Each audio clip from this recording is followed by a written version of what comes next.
आइए जी आइए।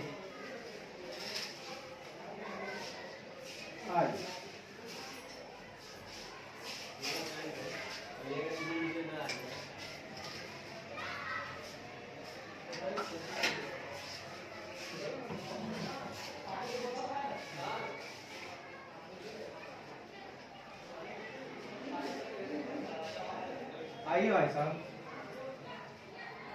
आइए।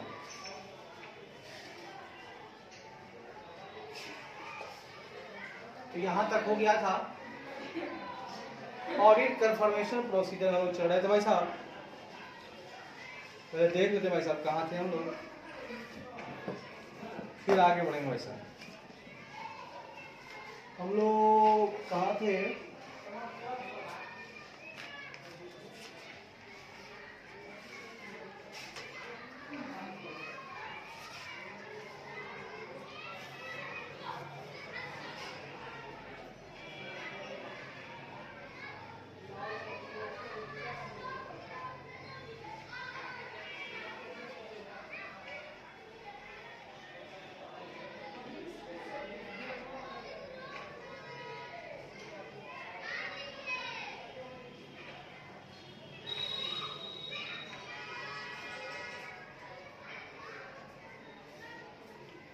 ठीक है भाई साहब, आइए भाई साहब थोड़ा और आगे बढ़ते हैं। इसी में हम लोग डायरेक्ट कंफर्मेशन में ही रहेंगे और इसी में आगे बढ़ते हैं।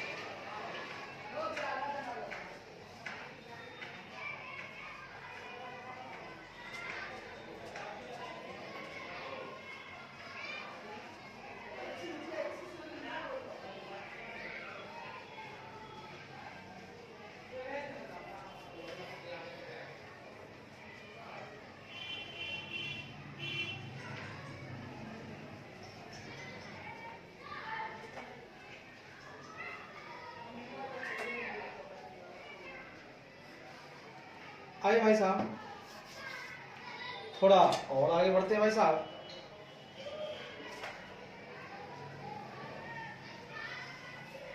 आइए भाई साहब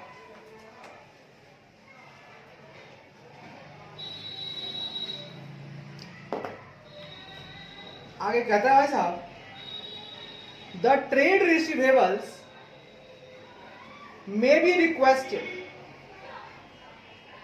कहता है टू कन्फर्म द बैलेंसेस। ठीक है, कहता है सर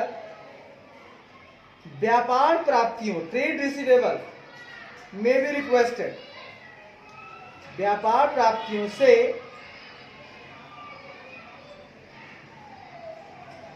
में भी रिक्वेस्टेड मतलब उसी से रिक्वेस्ट क्या आ सकता है भाई साहब? तो कहता है व्यापार प्राप्तियों से व्यापार प्राप्तियों से बैलेंसेस, टू कंफर्म बैलेंसेस, शेष राशि का पुष्टि, शेष राशि का पुष्टि करने का में भी रिक्वेस्टेड, करने का अनुरोध किया जा सकता है। पुष्टि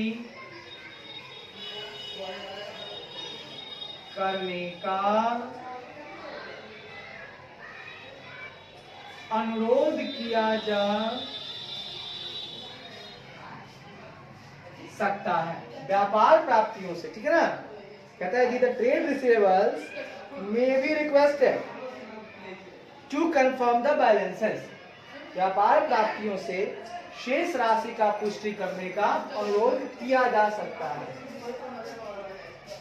either A point as at the date of the balance sheet, या तो ए नंबर बैलेंस शीट की तारीख के अनुसार, है ना, या तो ए नंबर है, या तो बैलेंस शीट की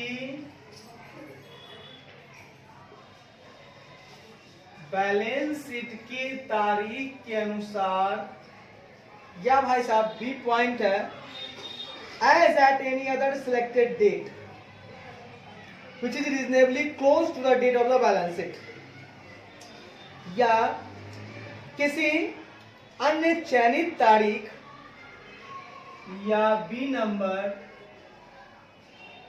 किसी अन्य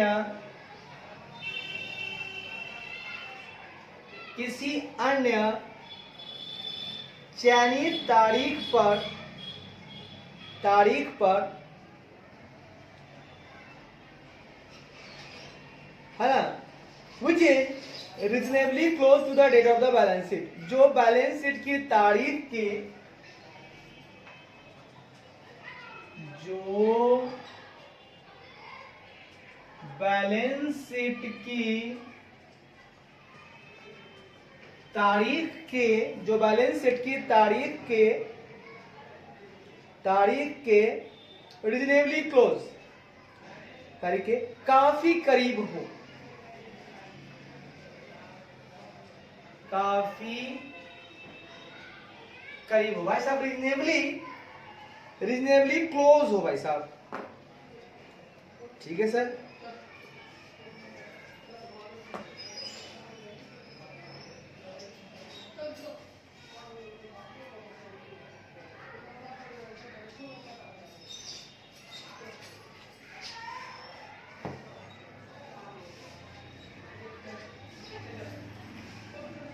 मैंने कहा जी और साहब, हाँ भैया, आप जो है ना व्यापार, जो ट्रेड रिसीवेबल्स हैं, जो भी आपके डेटर्स हैं, उनसे आप बैलेंस की पुष्टि कंफर्म का रिक्वेस्ट कर सकते हैं, पुष्टि करने का अनुरोध किया जा सकता है व्यापार प्राप्तियों से। ये बैलेंस की जो है ना कंफर्मेशन, पुष्टि करने का अनुरोध किया जा सकता है। और ये जो पुष्टि है, या तो आप बैलेंस शीट की तारीख पर कीजिए, है ना, कि बैलेंस शीट की तारीख पर अब कितना शेष बचा हुआ है, या भाई साहब कोई अन्य सेलेक्टेड डेट आप लीजिए जो बैलेंस शीट की तारीख के रीजनेबली क्लोज हो, यानी काफी करीब हो, वो डेट आप लो, और उस डेट को आप जो है कि अपनी ट्रेड रिसीवेबल का कंफर्मेशन आप ले लो, उसका अनुरोध आप कर लो। व्यवहार प्राप्तियां आपको देगा, बढ़िया है सर। क्या देगा भाई साहब? वो देगा बैलेंस की कंफर्मेशन।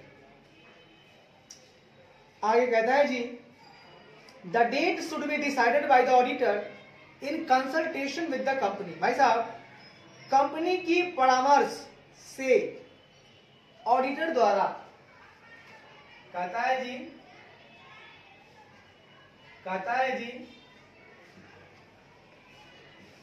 कंपनी की परामर्श से ऑडिटर द्वारा, कंपनी की परामर्श से ऑडिटर द्वारा तारीख तय की जानी चाहिए। ऑडिटर द्वारा तारीख तय की जानी चाहिए। ये जो तारीख है भाई साहब, ये हम लोग कंपनी के परामर्श से ऑडिटर द्वारा डिसाइड होगा। देखिए, तारीख तो ऑडिटर साहब आप ही तय करेंगे कि किस तारीख को कंफर्मेशन चाहिए, लेकिन भाई साहब आप जरा सा कंपनी से परामर्श ले लीजिएगा, कंपनी से कंसल्टेशन जरूर लीजिएगा, है ना। तारीख अपनी आप ही दोगे, लेकिन वो परामर्श देगा तब। आप उससे पूछो, सर हम ये तारीख ले रहे हैं, तो आपको हाँ बोल दिया, ले लो, तो परामर्श लेकर ही तारीख आप तय कीजिए, ठीक है ना, डिसाइड कीजिए आप डेट। भाई साहब, हाँ भैया, आगे बोलता है जी, the form of requesting confirmation from the trade receivable में भी आइदर, कहता है व्यापार प्राप्तियों से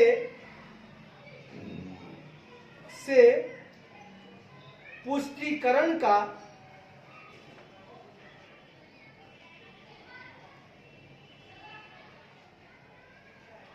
आप इसको प्राप्तियों में बोल सकते हैं ना, व्यापार प्राप्तियों से पुष्टिकरण का अनुरोध, प्राप्तियों से पुष्टिकरण का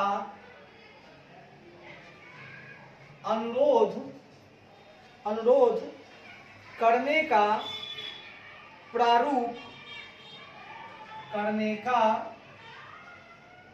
प्रारूप यानी फॉर्म में भी आइदर, है ना, मतलब या तो ए नंबर, या तो the form with balance outstanding amounts as per the company wherein the trade receivable is requested to respond whether or not he is in agreement with the balance shown. कहता है A number as per company, ठीक है ना, company के अनुसार, as per the company, outstanding amount as per the company, company के अनुसार बकाया राशि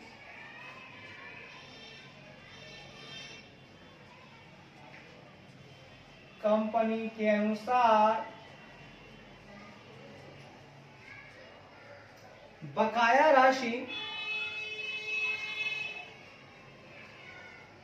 राशि वाला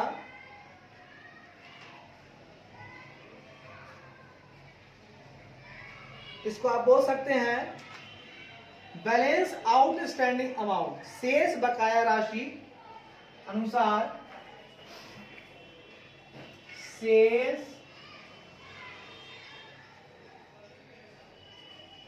बकाया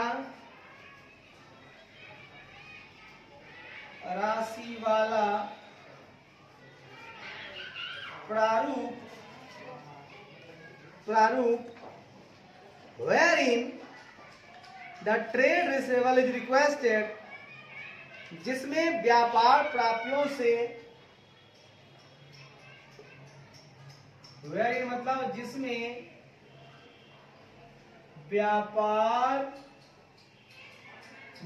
व्यापार प्राप्तियों से requested to respond से यह जवाब देने का अनुरोध किया जाता है, से यह रिस्पॉन्ड मतलब प्रत्युत्तर या जवाब, यह जवाब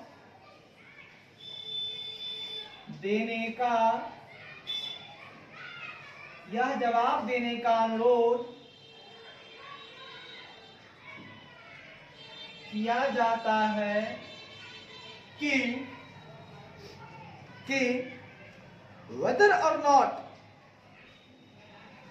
he is agreement with the balance shown, कि वह दिखाए गए शेष के साथ, कि वह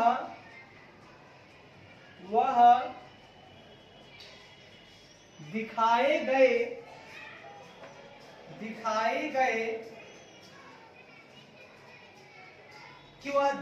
गए, है ना, whether or not he is in agreement with the balance shown, कि वह दिखाए गए शेष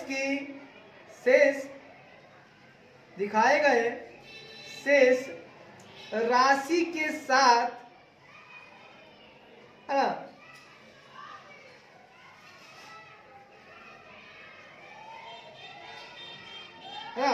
वह दिखाए गए शेष के साथ सहमत है या नहीं, दिखाए गए शेष के साथ सहमत है या नहीं, या तो ये हो गया, या बी कहता है जी the form without any balance mentioned therein, है ना, बिना किसी शेष राशि के, विदाउट एनी बैलेंस, बिना, द फॉर्म, है ना, बिना किसी शेष राशि के, बिना किसी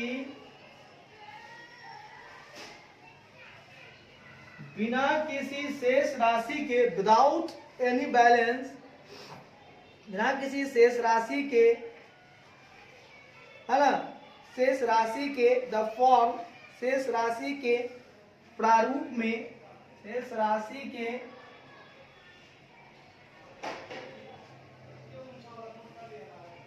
के प्रारूप में मेंशन, प्रारूप में उल्लेख किया गया है,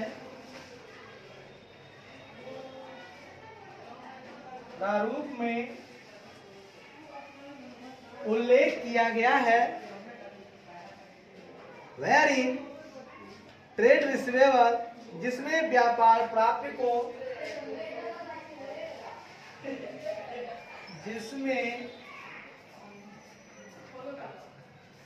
व्यापार प्राप्य को इज रिक्वेस्टेड टू रिस्पॉन्ड, जिससे व्यापार प्राप्य को, है ना, with the balance outstanding as per his record, व्यापार प्राप्य को अपनी रिकॉर्ड के अनुसार, हिज रिकॉर्ड, ठीक है ना, जिसमें व्यापार प्राप्य को अपनी रिकॉर्ड के अनुसार, प्राप्य को अपने रिकॉर्ड के अनुसार,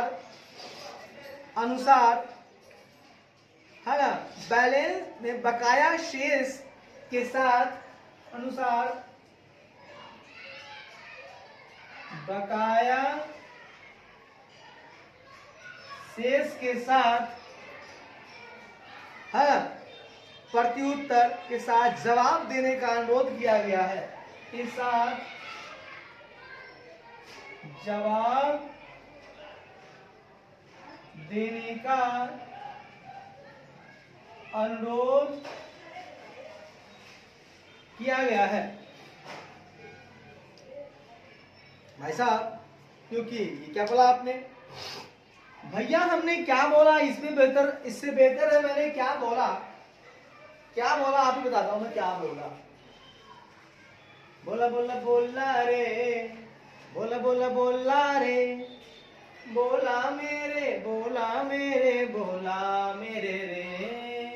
बोला बोला बोला रे। ऐसा मैं ये कहना चाहता हूं भाई साहब कि मेरा कहना है, एक सवाल है आपसे कि ट्रेड रिसीवेबल से हम लोग पुष्टिकरण, कंफर्मेशन लेने का रिक्वेस्ट कर रहे हैं, तो जो रिक्वेस्ट हम कर रहे हैं कि आप हमको दो, उसका प्रारूप कैसा होगा। देखिए, प्रारूप दो तरह का हो सकता है, तो किसी तरह से हम उससे अनुरोध कर सकते हैं कि आप किसी भी तरह से पुष्टि कर दो। पहला, या तो कंपनी के अनुसार जो शेष बकाया है, बकाया शेष वाला जो प्रारूप है, फॉर्म है, जिसमें व्यापार प्राप्तियों से यह जवाब देने का अनुरोध किया जाता है कि वह दिखाए गए शेष के साथ सहमत है या नहीं। ठीक है, नहीं समझे? अगर आपको मैं कहना चाहता हूं कि कंपनी जो शेष बकाया वाला एक राशि एक फॉर्म रखा है, उसका एक प्रारूप है जहां बता रहा है कि भैया बैलेंस आउटस्टैंडिंग मेरे हिसाब से इतना है, ठीक है। अब उसमें जो ट्रेड रिसीवेबल है, हम उससे जवाब देने का अनुरोध करेंगे कि भाई साहब जो दिखाया गया शेष है उसके साथ आप सहमत हैं या नहीं है।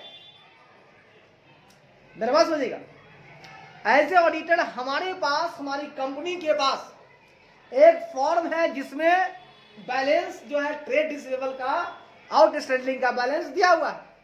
अब हम ट्रेड रिसीवेबल वाले से डायरेक्ट बात करते हैं, पूछेंगे, कंफर्म लेंगे, हम रिक्वेस्ट कर रहे हैं, आप रिस्पॉन्ड देने के लिए हमको रिक्वेस्ट करेंगे, ट्रेड रिसीवेबल को हम लोग रिक्वेस्ट करेंगे भाई साहब कि जो दिखाया गया है यहाँ पर, जो शो हो रहा है बैलेंस, क्या उसके साथ आप एग्री हैं, सहमत हैं या नहीं, एक तो ये अनुरोध कर सकते हैं। दूसरी बात, भाई साहब बिना किसी शेष राशि के प्रारूप में, है ना, कोई शेष राशि नहीं दिया हुआ है, हाँ, प्रारूप में उल्लेख नहीं किया गया है, हाँ, मतलब हमारे पास फॉर्म है, उस फॉर्म में कुछ ऐसा नहीं लिखा हुआ है, तो भाई साहब अब क्या करें? जब ऐसी बातें हैं तो क्या करें? अब क्या करना है नहीं करना है, आइए बताते हैं क्या करना। भाई साहब मैंने ये बोला कि दो बातें होंगी। अब सवाल है कि जब मेरे पास है ही नहीं बैलेंस, अब क्या करें? अच्छा, जिसमें व्यापार प्राप्य को अब ट्रेड रिसीवेबल को बोला जा रहा है, हाँ, कि भैया अपने रिकॉर्ड के अनुसार, आपके पास जो रिकॉर्ड है उसके हिसाब से, है ना, बकाया शेष के साथ जवाब आप दीजिए, है ना। हम आपको रिक्वेस्ट कर रहे हैं कि आप रिस्पॉन्ड कीजिए। मेरे पास कोई शेष बैलेंस नहीं है, मैं अपने प्रारूप में रखा हुआ हूं, मैं कोई बताऊंगा नहीं। पहले वाले में मैं बता रहा हूं कि मेरा शेष ये है, क्या आप उससे सहमत है ये बताइए। दूसरा में मेरे पास कोई शेष नहीं है, आप अपने रिकॉर्ड के हिसाब से बताइए अपना बकाया शेष। हम रिक्वेस्ट करते हैं आप जवाब दीजिए मुझे कि आपके रिकॉर्ड के अनुसार बकाया कितना है। ये दो तरीके हो सकते हैं व्यापार पुष्टिकरण करने का, ट्रेड रिसीवेबल मतलब से डायरेक्ट कंफर्मेशन लेने का। बढ़िया है साहब। आगे कहता है साहब, the use of the form without any balance is preferable. भाई साहब बिना किसी बैलेंस के, हाँ हाँ, कहता है जी बिना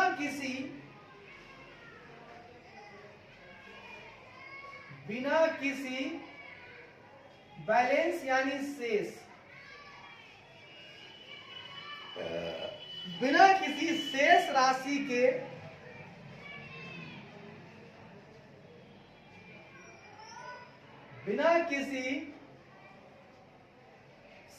राशि के प्रारूप का उपयोग, use of the form without any balance, बिना किसी शेष राशि के प्रारूप का उपयोग बेहतर है बाबू साहब, प्रेफरेबल है, का उपयोग बेहतर है। हमारा प्रोसीजर यही कहता है कि आप मत बताओ, ठीक है, आप कुछ मत बताओ, बिना आप उससे खाली पूछ लो, ये बेहतर होगा। क्योंकि आप बता दोगे तो हो सकता है मिला जुला के जवाब दे, आप नहीं बताओगे अब वो बताएगा तो वो सही रहेगा। तो बिना किसी शेष राशि वाला जो फॉर्म आप दोगे वो प्रारूप बड़ा ही बेहतर होगा। भाई साहब बढ़िया है सर। आइए भाई साहब, जहां तक तो मजा आया ना, अरे बहुत मजा आया साहब, ये अरे मजा आया तो आगे भाई, तो मजा लेते चलिए, बिना सजा के मजा लीजिए। जी सर, आइए भाई साहब आइए।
आगे कहता है the method of selection of the trade receivables to be circularized should not be revealed to the company until the trial balance of the trade receivables ledger is handed over to the auditor. Sir क्या बात है sir? मैंने कहा जी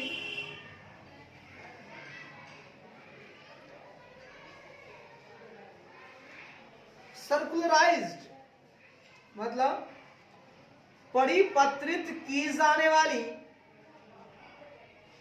व्यापार प्राप्तियों, सर्कुलराइज मतलब होता है जी परिपत्रित, तो कहता है जी परिपत्रित की जाने वाली, टू बी सर्कुलराइज्ड की जाने वाली व्यापार प्राप्तियों के चयन की, व्यापार प्राप्तियों के चयन की मेथड, चयन की विधि, चयन की विधि है ना, टू द कंपनी, कंपनी को तब तक नहीं बताई जानी चाहिए, शुड नॉट बी रिवील्ड, तब तक नहीं है ना, should not be revealed to the company, company को है ना, अंटिल, हाँ कंपनी को तब तक नहीं बताई जानी चाहिए, कंपनी विधि, कंपनी को तब तक नहीं बताई जानी चाहिए जब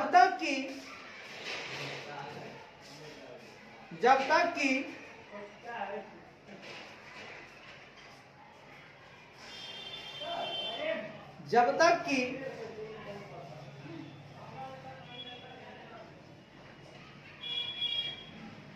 ट्रेड रिसीवेबल लेजर, जब तक कि व्यापार प्राप्तियों की बही खाते, जब तक कि व्यापार प्राप्तियों के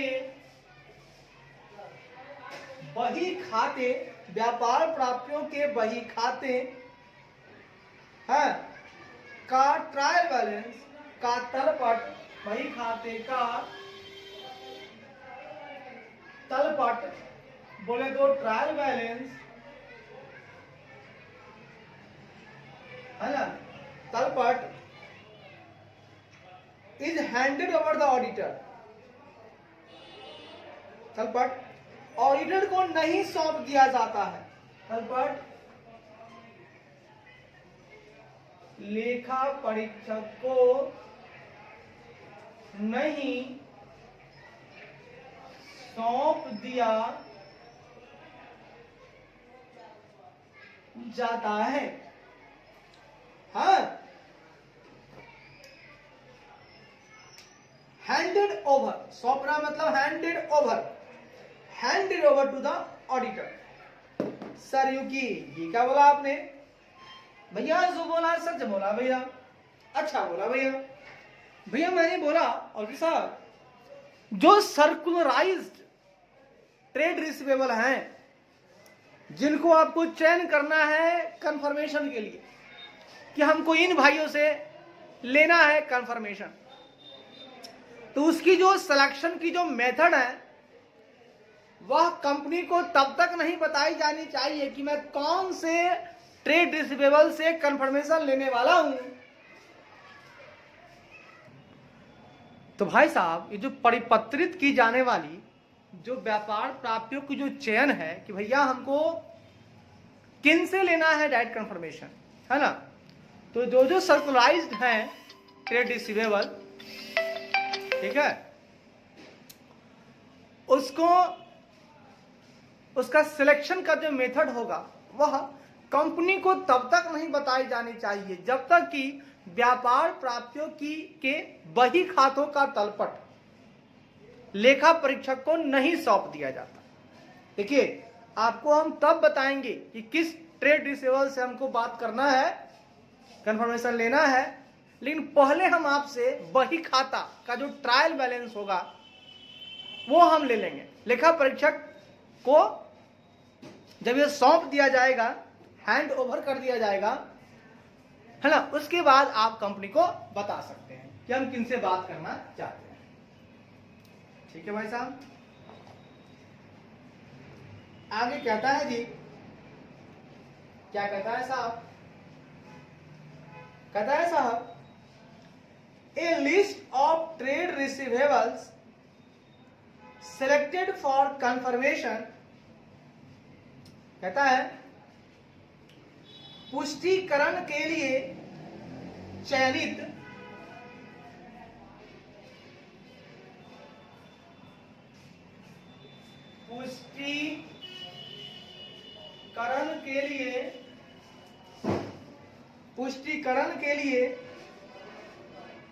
पुष्टिकरण के लिए चयनित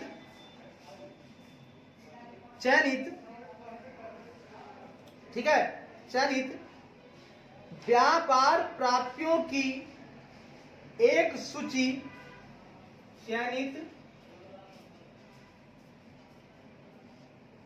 व्यापार प्राप्तियों की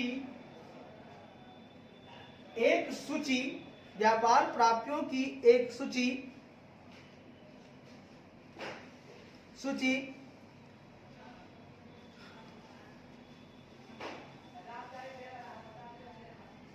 एक, है ना, एक सूची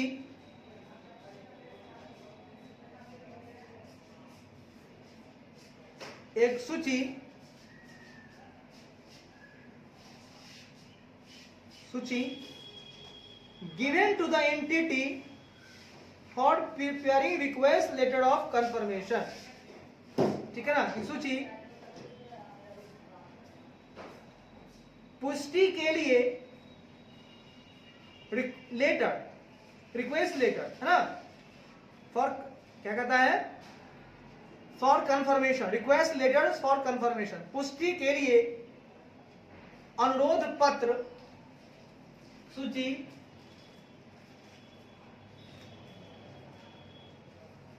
पुष्टि के लिए अनुरोध पत्र, ठीक है ना, अनुरोध पत्र फॉर प्रिपेयरिंग, अनुरोध पत्र तैयार करने के लिए, पत्र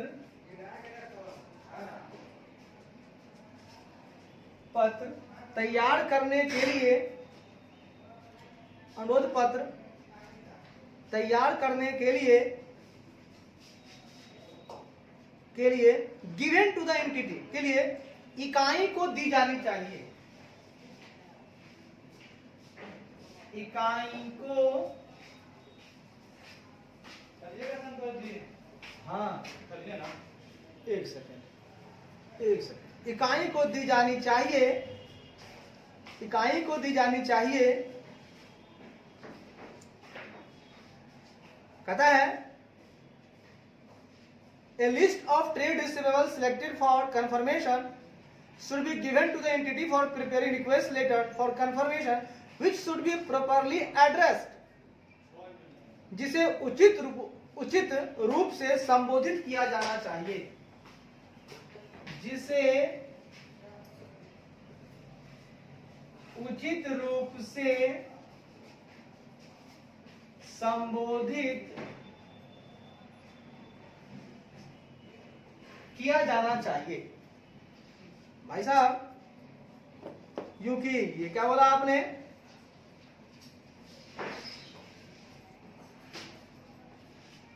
ठीक है, हमने बोला भाई साहब, मैंने ये बोला कि पुष्टिकरण के लिए जो चयनित व्यापार प्राप्य है उनकी एक सूची, है ना, एक सूची पुष्टि के लिए अनुरोध पत्र तैयार करने के लिए, अब कंफर्मेशन के लिए एक रिक्वेस्ट लेटर हमको तैयार करना है कि इन से हमको पूछना है ना। तो जो भी सिलेक्टेड है एक सूची, तो उसको हम इकाई को अब देंगे, इकाई को हम देंगे कि सर हम इन से हमको बात करना है। हाँ, मैं अपनी रिक्वेस्ट लेटर में ये आपको दे रहा हूं एक सूची, आप इसे लीजिए, आप समझिए, हमको इससे बात करनी है। और उसमें उचित रूप से संबोधित किया जाना चाहिए कि हम फलाने फलाने व्यक्ति से हम पुष्टिकरण लेना चाहते हैं। जब एंटिटी अपना जो है कि पढ़ेगा, लिखेगा, उसको समझेगा, उसको उचित लगेगा तो हाँ बोलेगा, नहीं तो कहेगा कि फलाने फलाने से बात नहीं करो, कुछ केस वेस चल रहा है, वो बताएगा खुलकर। तो हमारा काम है कि पहले उसको बता देना कि भैया हमने सेलेक्ट किया है, एक लिस्ट है, ये हम आपको दे रहे हैं। हाँ, हम आपसे अनुरोध कर रहे हैं, एक अनुरोध पत्र दे रहे हैं कि इनसे हमको बात करने दिया जाए और हम आपकी सहमति से ही बात करेंगे। ठीक है सर, बढ़िया है, अच्छा है। आइए जी, आइए, गाते हुए मुस्कुराते हुए आइए जी। थोड़ा और आगे बढ़ते हैं जी। हम लोग कहां पर थे? हाँ सर, इसी में थोड़ा अलग है। The auditor should maintain a strict control to ensure the correctness, कहता है sir,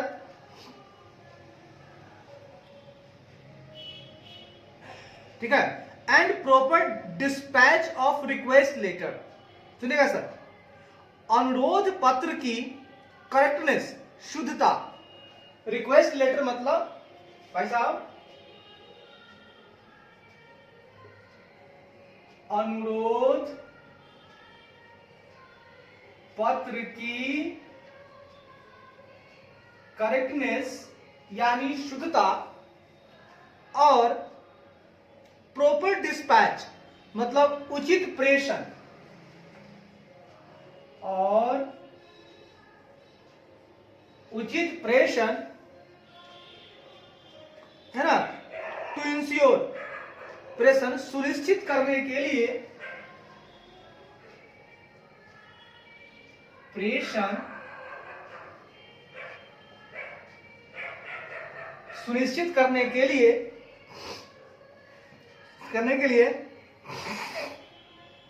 the auditor should maintain A strict control, है ना, करने के लिए लेखा परीक्षक को, ठीक है, स्ट्रिक्ट कंट्रोल, लेखा परीक्षक को सख्त नियंत्रण, शुड मेंटेन बनाए रखना चाहिए, लेखा परीक्षक को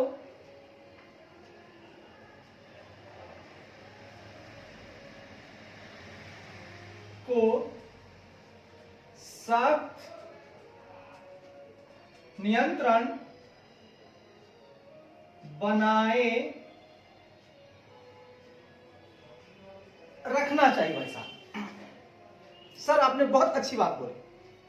आपने बोला सर जो रिक्वेस्ट लेटर्स है कि हमने रिक्वेस्ट भेजा था कि सर मैं इन ट्रेड रिसीवेबल से कंफर्मेशन लूंगा, तो जब अनुरोध पत्र आप देंगे तो उसकी करेक्टनेस, उसमें शुद्धता होनी चाहिए और प्रॉपर उनका जो है प्रेषण होना चाहिए, डिस्पैच होना चाहिए। हाँ, जब आपको भेजना हो तो प्रॉपरली डिस्पैच करना होगा। और इसको इंश्योर करने के लिए, सुनिश्चित करने के लिए हमारे लेखा परीक्षक, हमारे ऑडिटर साहब को एकदम स्ट्रिक्ट कंट्रोल, सख्त नियंत्रण बनाए रखना चाहिए। एकदम नियंत्रण के साथ आप भेजिए अनुरोध पत्र। भाई साहब, अच्छा है साहब, अच्छा। आगे कहता है साहब, it should be insured that, यह सुनिश्चित किया जाना चाहिए कि यह सुनिश्चित किया जाना चाहिए, यह सुनिश्चित किया जाना चाहिए कि, ठीक है, यह सुनिश्चित किया जाना चाहिए कि confirmation as well as any undelivered letters, पुष्टिकरण के साथ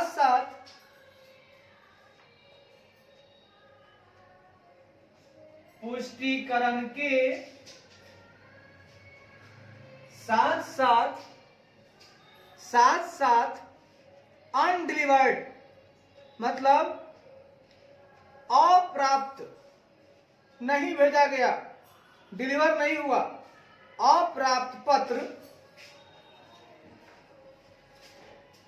अनडिलीवर्ड लेटर, अप्राप्त पत्र are returned to the auditor, पत्र ऑडिटर को लौटाया जाए and not to the client. पत्र ऑडिटर मतलब लेखा परीक्षक को लौटाया जाए, पत्र लेखा परीक्षक को लौटाया जाए, न कि क्लाइंट, न कि ग्राहक को।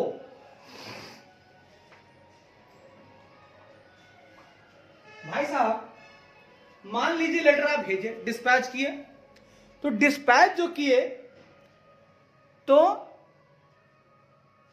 ठीक है कंफर्मेशन के लिए आप किए, वहां अनडिलीवर्ड हुआ, तो जो डिलीवर्ड नहीं हुआ लेटर, अप्राप्त पत्र, तो वापस ऑडिटर के पास वो आना चाहिए, ना कि उसके क्लाइंट को जाना चाहिए। क्लाइंट के पास नहीं जाएगा, ये कहां जाएगा, है ना।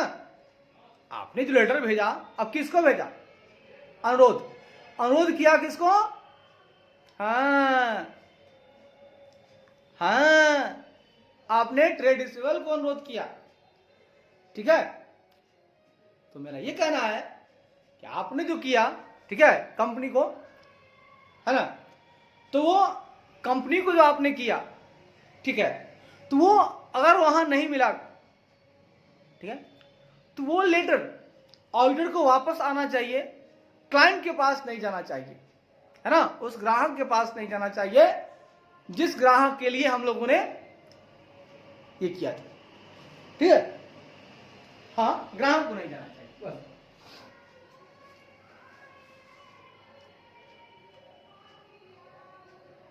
आइए साहब, कहता है अगला पॉइंट, एनी डिस्क्रिपेंसीज रिवेल्ड, प्रकट होता है, बाय द कंफर्मेशन रिसिप्ट, कहता है प्राप्त पुष्टियों और by the additional test carried out by the auditor, मतलब प्राप्त पुष्टियों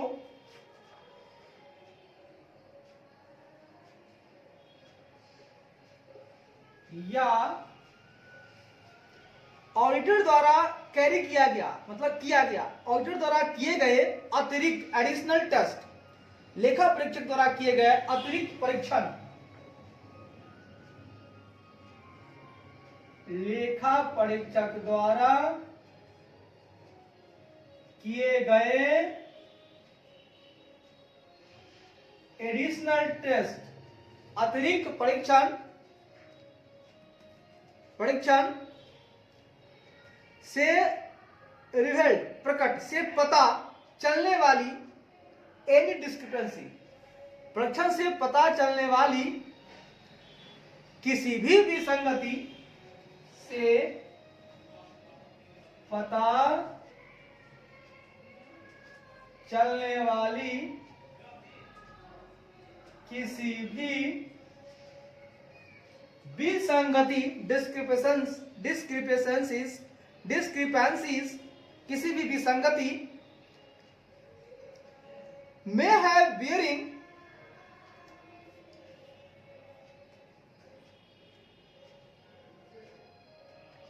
on other account not included in the original sample, ठीक है, विसंगति जिन्हें मूल नमूने में शामिल नहीं किए गए हैं, जिन्हें मूल नमूने में शामिल नहीं किए गए हैं, मूल नमूने में शामिल नहीं किए गए हैं, may have bearing on other accounts, है ना, परंतु अन्य खातों पर असर पड़ सकता है, परंतु उनका अन्य खातों पर असर पड़ सकता है। भाई साहब क्या बोला मैंने, any discrepancy revealed by the confirmation received or by the additional test carried out by the auditor may have a bearing on other accounts not included in the original sample. मूल नमूने। भाई साहब मैंने कहा कि जो पुष्टियां प्राप्त हुई, जो कंफर्मेशन रिसीव हुआ, या हमारे ऑडिटर ने कैरी किए कोई एडिशनल टेस्ट, ठीक है, दो काम किया। एक तो हमको कंफर्मेशन मिला सो मिला ही, हमने भी कुछ एडिशनल टेस्ट किया और उससे पता चला हमें विसंगति, डिस्क्रिपेंसी मिला हमको। हम मेरे कंपनी की बुक में जो था सो और वहां से जो कंफर्मेशन मिला वो दोनों में भैया फर्क था, डिस्क्रिपेंसी था। और भाई साहब जिन्हें मूल नमूने में शामिल नहीं किए गए, जो ये डिस्क्रिपेंसी था, है ना, उनको ओरिजिनल जो सैंपल था मेरा, है ना, और सैंपल में शामिल नहीं किया गया, परंतु उनका अन्य खातों पर असर पड़ सकता है। तो आप ये वाली बातें भी ध्यान में रखिएगा ऑडिटर साहब कि भैया ऐसी विसंगति, है ना, जिनको जब हम लोगों ने जांच के लिए नमूने लिए थे वहां पे हम लोगों ने शामिल नहीं किया, लेकिन इस विसंगति का असर अदर अकाउंट पे बहुत ज्यादा पड़ रहा है।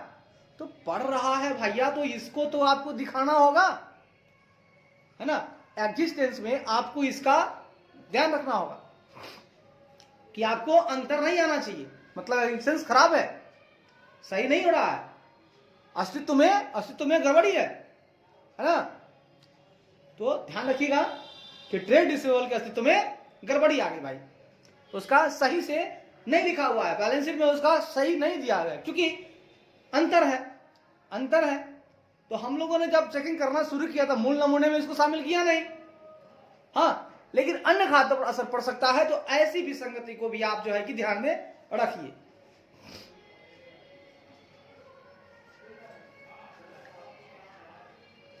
The company should be asked to investigate, कहता है, and reconcile the discrepancies if any, कहता है कंपनी को विसंगतियों यदि कोई हो,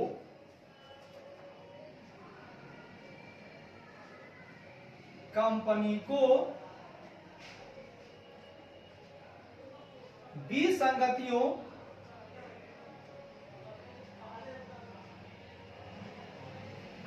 विसंगतियों यदि कोई हो कि जांच करने की, इन्वेस्टिगेट करने की, जांच बोले तो इन्वेस्टिगेशन,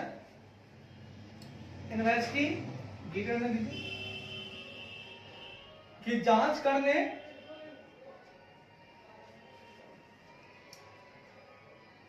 अनुसंधान, इन्वेस्टिगेशन मतलब है बहुत बड़ी बात, जांच अनुसंधान करना, जांच बोलिए या अनुसंधान बोलिए, बहुत भारी काम है। जांच करना मतलब गहराई से जांच करना, एंड रिकॉन्साइल, जांच करने और समाधान करने के लिए कहा जाना चाहिए, जांच करने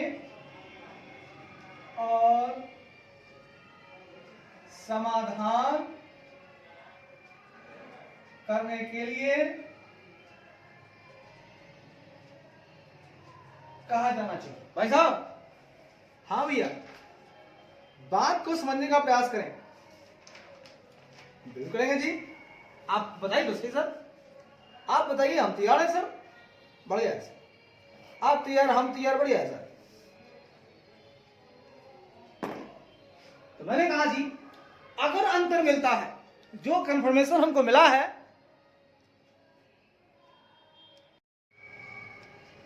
तो आइए साहब, तो कंपनी को अगर कोई विसंगति मिलता है जी, कोई भी डिस्क्रिपेंसी, वहां कंफर्मेशन मिला और जो कंपनी का बुक था उसमें देखा चेंजिंग था बैलेंस शीट में, तो वो बोलेगा कि भैया हम जांच करने के लिए हम जांच करेंगे, या आप समाधान करो इसका। तो इसके लिए आप समाधान करने के लिए आप कह सकते हो डॉक्टर साहब, ठीक है, ठीक है साहब जी, ठीक है साहब। आगे कहता है जी, क्या कहता है सर, आगे कहता है, सुनिए,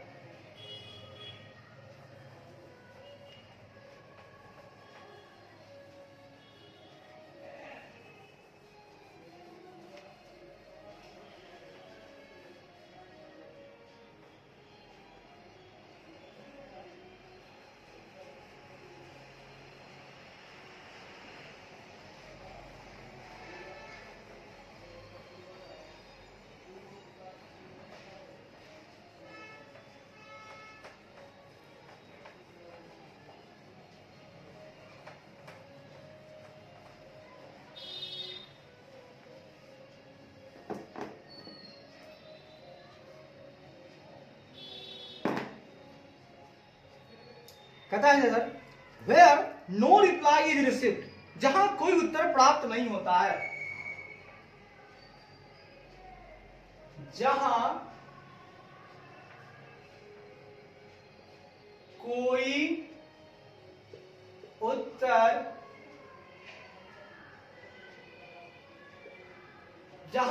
उत्तर प्राप्त नहीं होता है, the auditor should perform alternate procedure regarding the balances.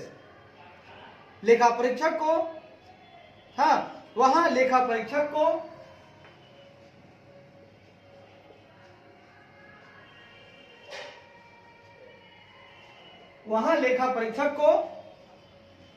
शेष राशि के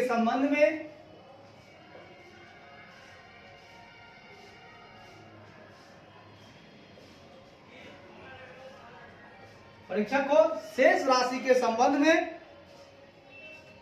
वैकल्पिक अल्टरनेट प्रोसीजर, वैकल्पिक प्रक्रियाएं निष्पादित करनी चाहिए।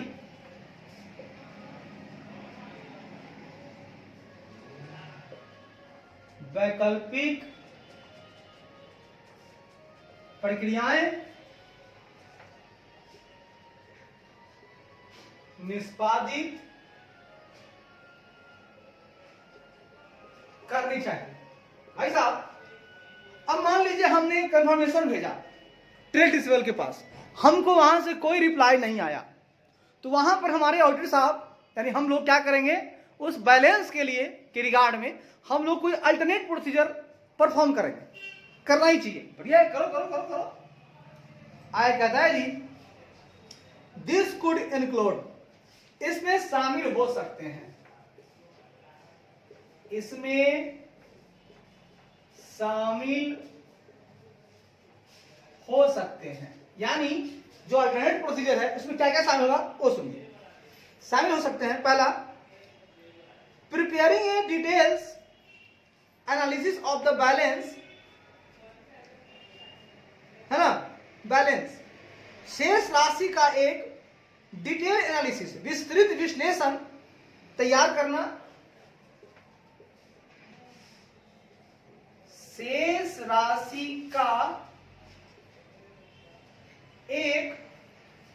राशि का एक विस्तृत डिटेल एनालिसिस, विस्तृत विश्लेषण,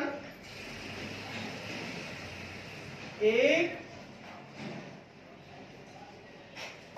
विस्तृत विश्लेषण प्रिपेयरिंग तैयार करना,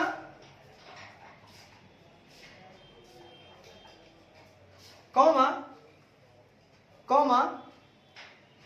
इंश्योरिंग इट, यह सुनिश्चित करना कि, यह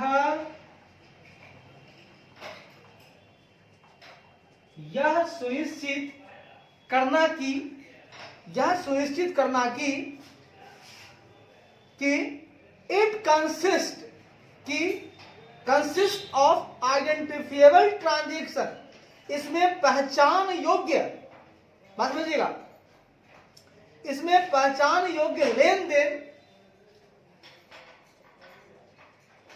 इसमें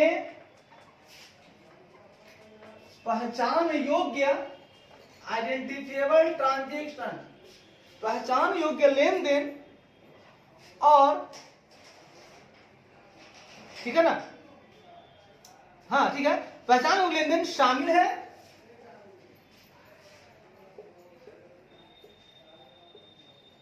और this revenue transaction actually occurred, है ना, बात समझिएगा, शामिल है,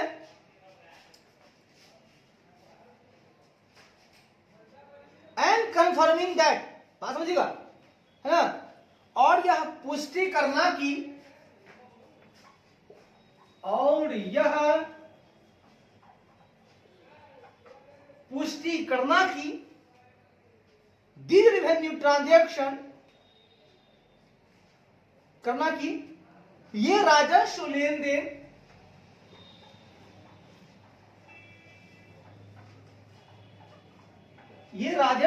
then revenue transaction actually occurred, है ना, वास्तव में हुए हैं,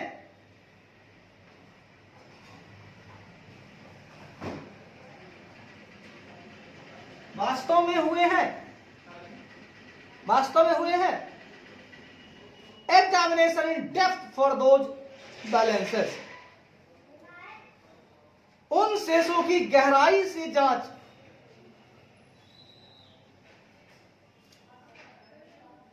उन शेषों की गहराई से जांच,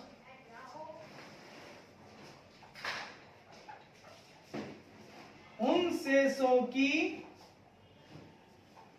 गहराई से जांच। भाई साहब आइए मेरे प्यारे अल्टर साहब, बात समझिएगा। मैं कह रहा हूं कि सुनिए, अब आपको कंफर्मेशन नहीं मिला, आपने अल्टरनेट प्रोसीजर में आपको क्या करना है कि ये जो बैलेंस है उसके लिए एक डिटेल एनालिसिस आप प्रिपेयर कर लो। साथ ही साथ यह सुनिश्चित करना कि इसमें जो आइडेंटिफिएबल ट्रांजैक्शन है वो शामिल होना चाहिए। ये पहचान योग्य लेन देन भैया एकदम फिक्स है, इसको पहचाना जा सकता है, वैसा वैसा लेन देन आप लो, वैसा वैसा ट्रांजैक्शन आप लो। और यह पुष्टि करना कि ये राजस्व लेन देन वास्तव में हुए हैं, हम कंफर्म भी करेंगे कि लेन देन हुए हैं, ठीक है। क्योंकि वहां से जवाब आ नहीं रहा है तो हमको यहां से अपने हिसाब से देखना है कि भैया ये जो बैलेंस है उसका एक डिटेल एनालिसिस करेंगे और इसमें हम लोग ऐसे ऐसे लेन देन लेंगे, ट्रांजैक्शन लेंगे जो आइडेंटिफिएबल होना चाहिए, यह हम सुनिश्चित करेंगे। और हम ही पुष्टि करेंगे कि ये रिवेन्यू ट्रांजैक्शन जो है भैया रियली में अकार्ड हुए हैं। और भाई साहब उन शेषों की गहराई से जांच करेंगे, दोज बैलेंस को हम लोग क्या करेंगे, डेप्थ में इन्वेस्टिगेशन करेंगे, डेप्थ में हम लोग टेस्ट करेंगे, डेप्थ में हम लोग एग्जामिन करेंगे। ठीक है सर, कहता है ये इसमें शामिल हो गया, ये काम कर सकते हैं। अगला पॉइंट देखिएगा, कहता है जी if there are any related party receivables, यदि कोई संबंधित पार्टी है ना से, है ना, पार्टी से रिसीवेबल्स है, वाह, यदि कोई रिलेटेड पार्टी, यदि कोई संबंधित पार्टी, यदि कोई संबंधित पार्टी प्राप्य राशि है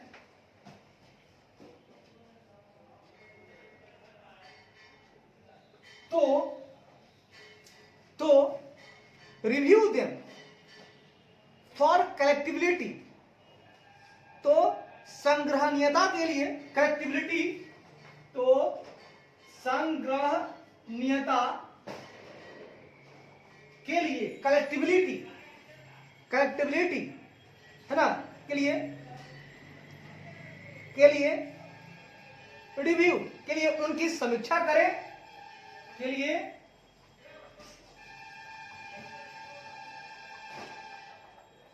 उनकी समीक्षा करें और साथ ही एज वेल एज, और साथ ही whether they are properly authorised, साथ ही साथ यह भी देखें कि क्या वे उचित रूप से अधिकृत है, साथ ही साथ यह भी देखें कि क्या वे उचित रूप से ऑथोराइज्ड, क्या वे उचित रूप से अधिकृत थे, क्या वे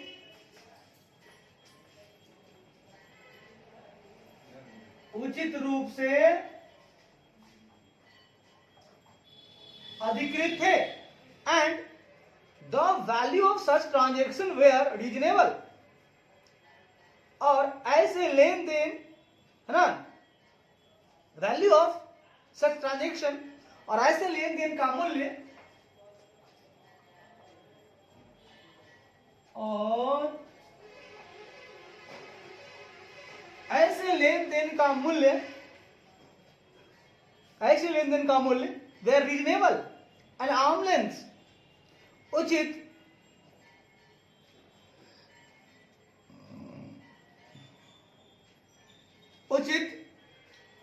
मूल्य,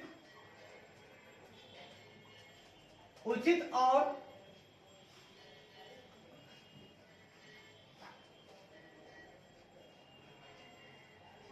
आर्म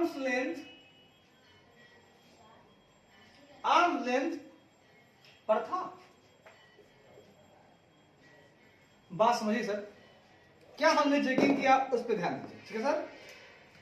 मैंने कहा भैया आपको देखना है, सर क्या देखना है मुझे, आपको देखना है कि कोई रिलेटेड पार्टी वाले रिसीवेबल्स हैं, उनसे आपको मिलना है। तो अगर आपका रिलेटेड पार्टी है भैया, तो आप उनके साथ जो लेन देन करते हो ना, तो उसका लेन देन का जो वैल्यू होना चाहिए वो रिजनेबल होना चाहिए। जो और कस्टमर से, जो बाहरी कस्टमर से आप लेते हो, वही रेट आपको उनसे लेना होगा, भले ही वो आपके प्रोप्राइटर हैं, आपके प्रमोटर हैं, आपके डायरेक्टर हैं, आपके रिलेटेड पार्टी हैं। आप उनसे जो करते हो ना लेन देन, उसका मूल्य बिल्कुल रिजनेबल होना चाहिए और आर्म लेंथ, यानी कि वही दाम जो आप बाहरी कस्टमर से लेते हो वही दाम इनसे लो। तो हम वहां पर यही देखेंगे कि साहब ये जो पार्टी के साथ जो रिसीवेबल्स हैं रिलेटेड पार्टी का, उनकी क्रेडिबिलिटी का क्या है उसको रिव्यू करेंगे, उनसे मिल रहा है कि नहीं, पैसा मिलने वाला है कि नहीं।